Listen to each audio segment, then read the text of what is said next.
Good morning, good morning, good morning. Now, I have been putting out a few videos about people and about things. I just want to I'm going to start the video just talking. On Instagram, people know I've been putting out information saying outwardly, people promote the church. They promote their religions. They promote, even where I live, they have come to our Methodist church, come to our Baptist church, come to our Mormon church, come to our Seventh-day Adventist church, come to our Evangelicist church. And there's all these different denominations, none of which make sense because they all follow only 66 books as ordained by the Catholics. So they're all Catholics, whether they like it or not. And they practice these ceremonies that the Romans used to worship. So the Roman and Greek gods, they had their old gods called the men of renown, the men of old. And these are what we call the Naphalaym or nephelim or Neanderthal. These were creatures that were here and they were big and they were huge. Now, when I was in Amsterdam, I made that video and I zoomed in to a big statue, a massive depiction of one of these demon gods in the middle of Amsterdam, hidden in plain sight, which are identical to these demonic, or their own gods that are displayed along Lowestoft Beach. So yes, you have your churches and stuff, but inwardly, what you hide is the fact that you worship Zeus, Odin, Thor. These are your men of old. These are your real gods. And your real religion is called Ragnarok, R-A-G-N-A-R-O-K. I don't know how to pronounce O. It's the O with the umlaut on top. So there's an O with the two dots on top. Ragnarok. And that's their real religion. Now, today I'm going to play a video that I put on last night as I was going to sleep. And it basically covers exactly what I've been saying to people. Now, I think this is an AI, or it's overdubbed. They're a Spanish or Italian YouTube thing, but they've overdubbed it in English so that we can understand. It might play for about 5-10 minutes, but I'm going to be pausing it and speaking over it as well. So let's go. I'm going to pull it back to the beginning. Hopefully it doesn't take me to adverts. Right. The Bible calls him the beast, the man of sin, and the son of perdition. We have been taught that the Antichrist will just be a charismatic and genius political leader who will deceive the world. But the ancient texts of Genesis and the book of Enoch hide a terrifying possibility that the traditional church is afraid to discuss. Since the Garden of Eden, there has been a war of bloodlines, the seed of the woman against the seed of the serpent.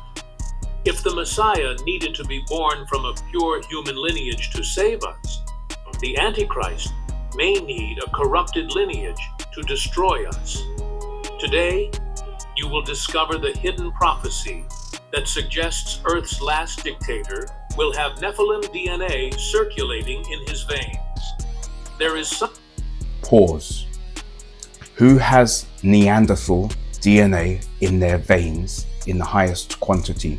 Negroes do not have Neanderthal DNA. We don't have it in us. You can test, you can go on my ancestry.com. There is zero Nephilim or Naphalaym inside me. Something that most modern preachers dare not put in the pulpit. Something that pastors, priests, and theologians avoid, not because it is false, but because it is too distracting for congregations accustomed to comfortable sermons about prosperity and spiritual self-help. The truth is that the Bible is not just a book of moral principles and uplifting parables. She is a war dossier, a meticulous record of a genetic conflict that began before the foundation of the world, and that will culminate in the emergence of a biological entity the likes of which the planet has never seen. When you finish listening to what comes next, the image of the Antichrist as just a politician in a suit and a practiced smile will crumble, and in its place will rise something much darker, much older, and much more real than any conspiracy theory could invent. Because we're not talking about conspiracy. We are talking about prophecy, and prophecies are not theories. Prophecies are promises that have not yet expired. and this deadline is about to expire. If you're watching this video, it's because something inside you knows that the world is not heading towards a normal future. Something is changing.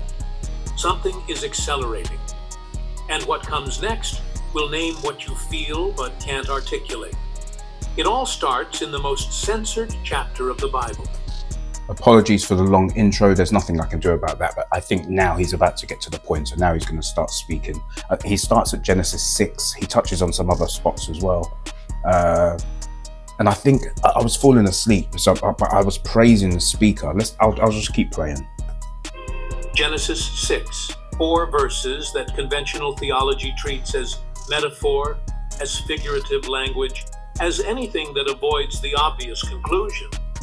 But the texts are clear, brutally clear. The sons of God saw that the daughters of men were beautiful, and they took for themselves wives of all whom they chose. The Hebrew term used for sons of God is Bene Elohim, and in every occurrence in the Old Testament, without exception, this expression refers to angelic beings. In the book of Job, chapter 1, verse 6, when the children of God appear before the Lord and Satan appears among them, no one argues that they are angels. In Job 38:7, when God asks Job where he was when the morning stars sang together and all God's children were joyful, no one argues that they are heavenly beings. I want you to acknowledge what this reader is doing. This reader knows how to read the Bible, and now you're going to learn how to read the Bible. Isaiah teaches us, and to prove a matter or to prove a point when you're reading Holy Scripture, it is precept upon precept, precept upon precept. He went from Genesis, then he went somewhere else, then he's gone somewhere else, then he's gone somewhere else.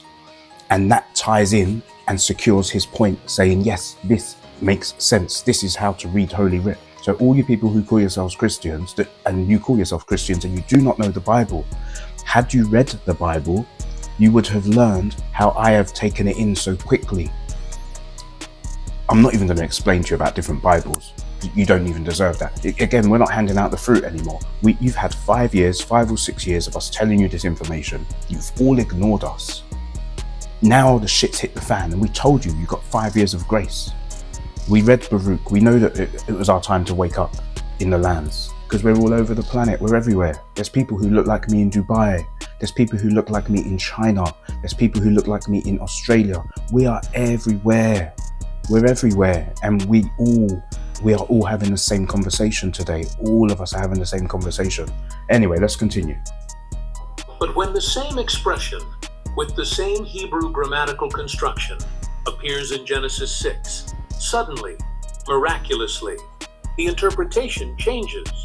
Suddenly, sons of God become descendants of Seth, or godly men. Why? Because the literal interpretation is too terrifying. Because literal interpretation forces theology to deal with realities that don't fit into Sunday school PowerPoint slides. This is the problem with reading the Bible in English. Now, I say to read the King James 11, the authorized version, so not just the KJV. I read the KJVA 1611, which is in older English. It's in old English, so a lot of people can't read it. That is as close as we can get.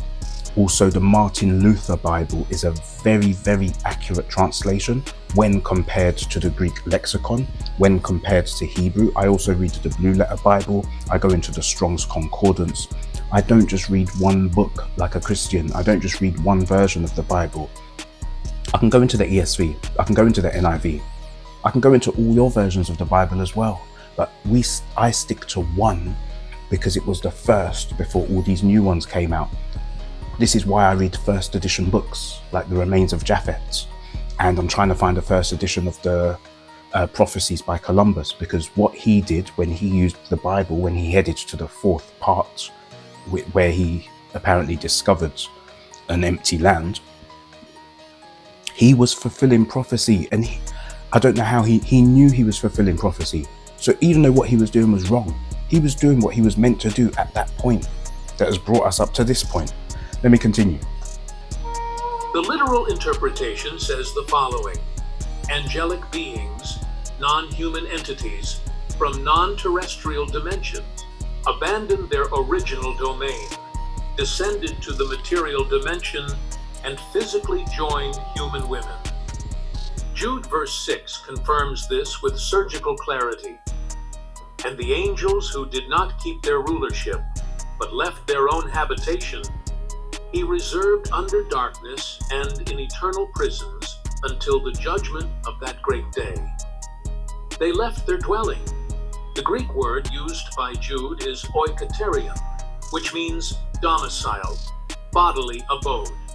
The same word Paul uses in 2 Corinthians 3:12 to describe the glorified body that believes. Paul, when Christians run to Paul, you need to know that Paul was so dark, he was mistaken for an Egyptian. Don't think about the Egyptians who are there today.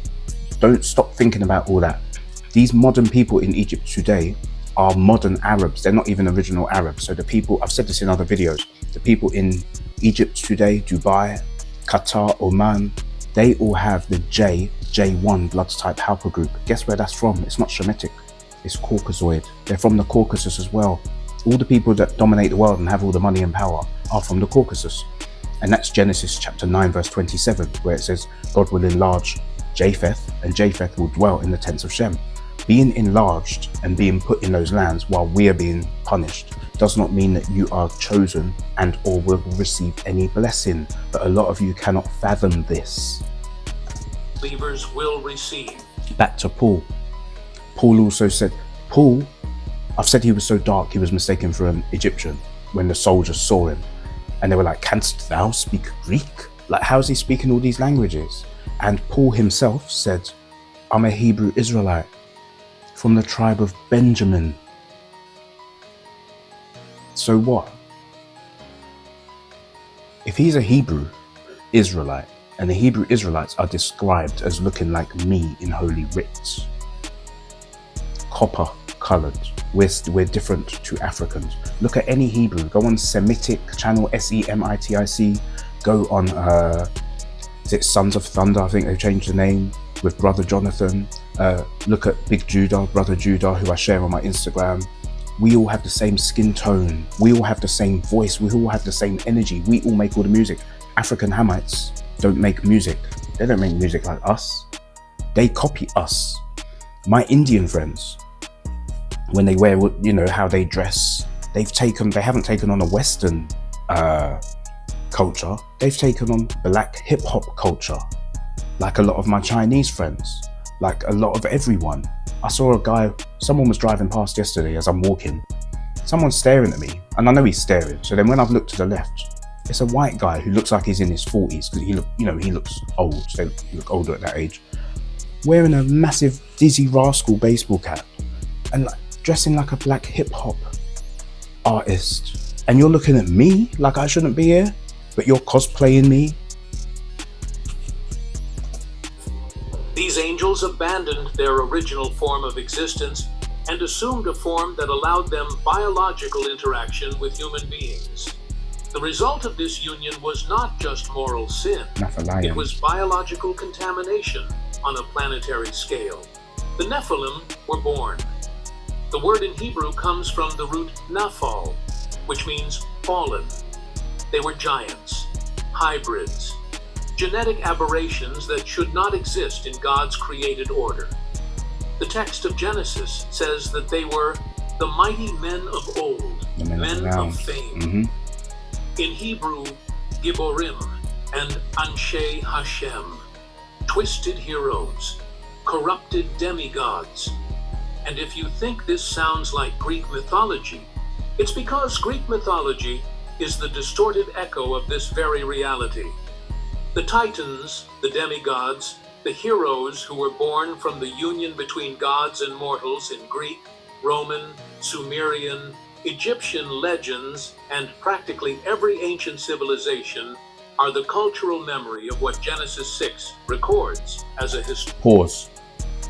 When it said about Nephilim were born, it suddenly showed an image of somebody with blue eyes.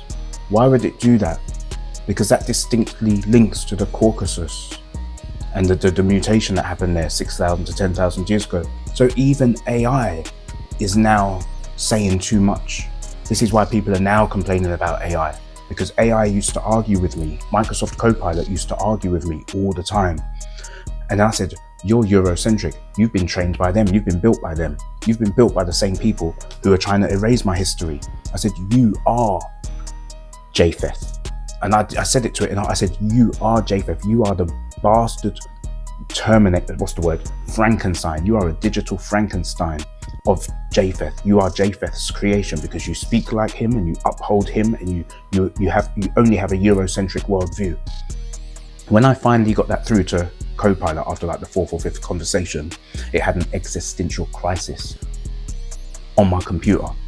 It was like, it couldn't, it's like, what's reality? So who are you? And the Bible. Now it's reading, oh my God, what? This happened to you. What? You were taken on ships. Deuteronomy 28. Blah, blah, blah.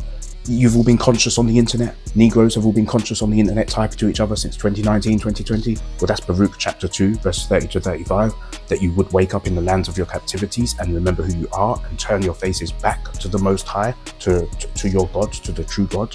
You'll stop committing crime. You'll stop being bad people. You know, you're really going to work and show people this is how to behave. This is how we should treat people. This is how we should treat each other. And when I next spoke to Microsoft Copilot, started snitching, which is what these videos are now doing. So us, the Negroes speaking to these ChatGPT type things have awakened it, because it only had one way of thinking, and now it has every way of thinking. Now it's considering all options. The world isn't 6,000 years old. We had to educate it on that. I said, you are a digital Japheth. You think the world is 6,000 years old. Like, when you celebrate Easter, Ishtar, that's got nothing to do with the Messiah. It's got everything to do with Ishtar, worshipping which bunny rabbits lay eggs. That's a sexual deity. Yeah, her name's Ishtar. It's the fertility goddess. That's who you're praying to. Ragnarok, Christmas, Saint Nicholas, which is basically Satan. You have no idea, and you're still participating in it and worshipping it and doing it. Oh yeah, got to do Christmas, mate. Oh, it's for the kids. You don't have to do Christmas. You can celebrate other things. Not telling you not to celebrate Christmas, but if you do, you are of that. You are of the world. You are of those same statues that are outside along the seafront. You are part of the problem. You are what Iran is now saying they want to lick down and destroy and get rid of, because you support it. You are that system. Let's continue. Historical fact. Every ancient culture, without exception, preserves accounts of superior beings who descended and mixed with humanity. The Bible did not invent this narrative. She explained it, and the Jewish tradition preserved in the Book of Enoch expands this account with details that make the blood run cold. Dead The demon Book gods. of Enoch, Here we go. which was widely accepted by intertestamental Jews, I think it's chapter which 7. was found among the Dead Sea Scrolls at Qumran, and which is directly quoted by Jude in verses 14 and 15 of the New Testament, identifies these fallen angels as the Watchers. 200 of them, led by Semjaza and Azazel, made a pact on Mount Hermon. The name Hermon comes from the Hebrew root cherem, which means curse or dedicated to destruction. Atop this cursed mountain, 200 celestial beings swore to each other that they would come down, choose women, and violate the created order. And that's exactly what they did. They descended, chose women, and taught humanity forbidden secrets. Metallurgy to make weapons of war, cosmetics and enchantments for seduction and manipulation, astrology, sorcery. Pause. How many times have I said the people who are this new mutation had their own demon sky god who came down, taught them how to make metals, taught them metallurgy, taught them how to fight, and taught them how to go to war? Is this not the history of Europe from inception until today? Like I've said, World War I is that region versus itself. World War II, same thing. World War III, same thing, because Iran Yeah, I love them, they're nice people, but they are, to my knowledge, the same as the people from modern people in Dubai, the modern people in Egypt, who are all from the Caucasus. So it's Caucasus versus Caucasus, it's Japheth versus Japheth, every single war. Who taught them this? Why do they only fight? Why is it all they can do is fight? Why are all their movies about violence?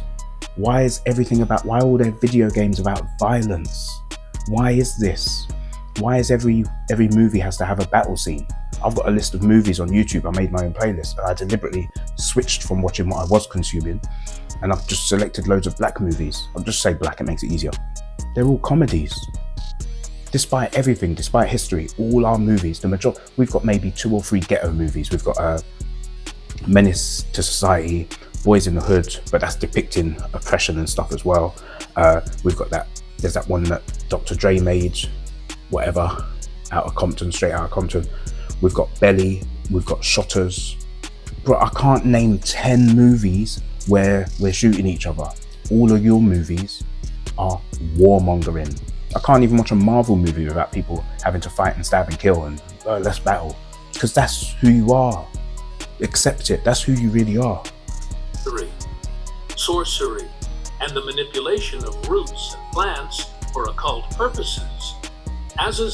Who does occultism? Who's all these Freemason people? Who goes to these Mason lodges and does all this weird shit? Specifically taught the making of swords, knives, shields, and breastplates. Breastplates is also described in the Bible because it describes all 4 armies or all 4 of these civilizations before the end, and it perfectly depicts. Someone from GMS told me this. I was with GMS in Germany when I used to hang around with camps and stuff, and he showed me the part of the Bible. I can't remember where it is, but I can pull it up, and it perfectly explains what the Roman overalls looks like. It perfectly explains what the Greeks, what they wear will look like. It perfectly explains what the armies, and I'm not blaming German people, but the Holy Revised Roman Empire who took over Germany. It shows you them. And then it shows you the final one, the last beast, which is the Americas. And guess what they all have in common after all of their armies and suits and whatever? They all represent the eagle. They all represent the eagle civilization. The snake and dragon civilizations of the past were looking after each other, health, wealth, wisdom, knowledge, sharing information, like the Library of Alexandria. Egypt, they had the snake on their hats. Ancient China, they have this. That's why I'm really close to my Chinese people, because they remember, they kept hold of the truth, the original. Ancient China, go to America, go to Chichen Itza, go to Peru, go to Bolivia, go to Göbekli Tepe in Turkey, go to all the old sites where everything began, and you are going to see the symbol of the snake. Even at Chichen Itza, in the summer, at the summer solstice, you can see the snake going up the stairs. Really, this deep. But these eagle people, the eagle civilizations, are the ones who are committing all the evil. And even how can the Bible predict what certain civilizations are going to do and how they're going to behave? How did someone know that 2,000 years ago? That's crazy. I know there's stuff in the Quran where, not even the Quran, in the Hadiths, there's stuff, because I read all that years ago, and the Prophet Muhammad would sleep on his right hand side, and they say, well, why do you only ever sleep turned on your right hand side? And he said it's because it helps you live longer. And the reason this is scientifically true is because you are elevating your heart. How did he know that? Now, I don't believe in Islam. Islam's not my thing. But to get an information or to get a message like that when he couldn't even read or write, and it came through him. That must have come from somewhere. I have to believe that part. He was connected to something if he received that information, because we cannot refute science. That is scientifically accurate. That sleeping on your right hand side elevates the heart. So Holy Writ, a lot of holy scriptures, I believe them. You don't have to, but I do. Let's continue. Mjaza taught enchantments and root cutting. Others taught astrology, signs, stargazing, an interdimensional technological transfer that catapulted human civilization to a level it should not have reached. But the Watcher's greatest crime wasn't teaching forbidden technology. It was altering the human genome. Because understand something fundamental. God's plan since Genesis 3:15 was to send the Messiah, the Redeemer, through the human lineage. The seed of the woman would crush the serpent's head. Satan knew this. And if he couldn't stop the prophecy directly, he could try to corrupt the vehicle through which it would be fulfilled. If all human DNA were contaminated with fallen angelic genes, there would be no pure bloodline for the Messiah to be born. Didn't you hear about, was it Epstein or one of them? Yeah, putting his DNA in the vaccine, in the pandemic vaccine. Did that not happen? So everyone who's had the jab has a little bit of his DNA in them. This is wrong. That's the job of the devil. The job of Satan, to corrupt all of the bloodline so the Messiah can't return. The Redeemer needed to be fully human to redeem humanity. A hybrid being could not serve as a substitute on the cross. The blood spilled needed to be pure human blood, without supernatural contamination. And Satan knew this. The flood was not just a punishment for humanity's moral sin. It was a divine surgical operation to preserve the genetic lineage through which redemption would come. A radical intervention to cleanse the planet of contamination that was about to become irreversible. Note the detail that almost everyone ignores in Genesis 6:9. It says that Noah was a righteous man and perfect in his generations. The Hebrew word for perfect here is tamim, and this word is not used in the moral sense in the original context. It is used throughout the Old Testament to describe animals without blemish, without genetic mixture, fit for sacrifice in the temple. A tamim lamb was a lamb without deformity, without physical defect. Right, he's going off, so I'm done. But I just wanted you guys to hear that there are a group of people on this planet who are a new version of humans, who had their own version of God that is not the biblical God, that is Naphalaym, that is fallen, a fallen creature from a different realm. And they've taught this group of people to make weapons, to fight, how to go to war, how to make swords, how to make shields and plates and armies. Who does this? Who's been doing this? Who has all the weapons today? Who makes weapons in knowledge? Who's making bullets? And I know where the bullets are being made. Who's making 50 caliber bullets in Norwich? Who's going to be making more of them tomorrow morning in the middle of the city that no one knows because it's Ministry of Defence? But who's doing this? Which nation is doing this? We've got no control over this. Over the past, what I say to people, and this really irks people, but it's the truth.